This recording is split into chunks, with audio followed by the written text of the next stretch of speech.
બેન પ્રવીણ કુમાર છે। હું ધોરણ 5 માં અભ્યાસ કરું છું। कश्मीर जिसकी सूरज है, कश्मीर जिसकी सूरज है, कन्याकुमारी जिसका चरण है, कन्याकुमारी जिसका चरण है। ताजमहल सा भूमि पर उपस्थित मेहमानों, वडीलों, आचार्यश्री तथा मारा सामे बैठेला भाई बहनों અને વાલીગણ, હું આજે દીકરી વિશે બોલવા માંગુ છું। તમે ધ્યાનથી સાંભળજો।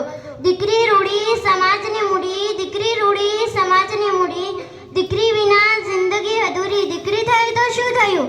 જીવાશે તો વર્તી જ। આમ ન જવાય તેમ ન જવાય, આમ ન કરાય તેમ ન કરાય। દીકરી તો ફક્ત રસોડામાં શોભે।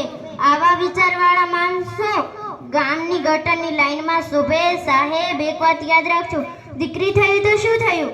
જીવાશે તો વર્તી જ। 5 મિનિટ લેટ શું થાય? હજારો સમાનો વરસાદ। જ્યારે એ જ દીકરો રાત્રે 12 વાગે આવે છે તો એ ગરમ પકવાના પ્રસાદ તૈયાર।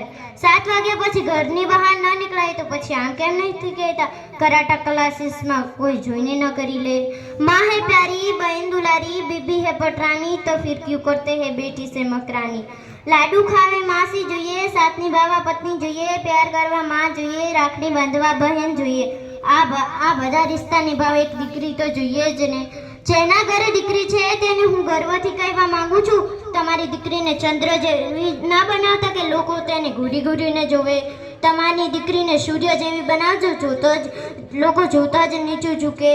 વળી આપણા સમાજના નિયમો કહેવા, જીન્સ પહેરેલી છોકરી બગડેલી, સાડીમાં લપટાયેલી છોકરી સંસ્કારી, સાચા સામે અવાજ ઉઠનારી છોકરી બગડેલી, કહેતા જ ચૂપ થઈ જાય છોકરી સંસ્કારી। વળી આપણી સમાજના આવા નિયમો છે।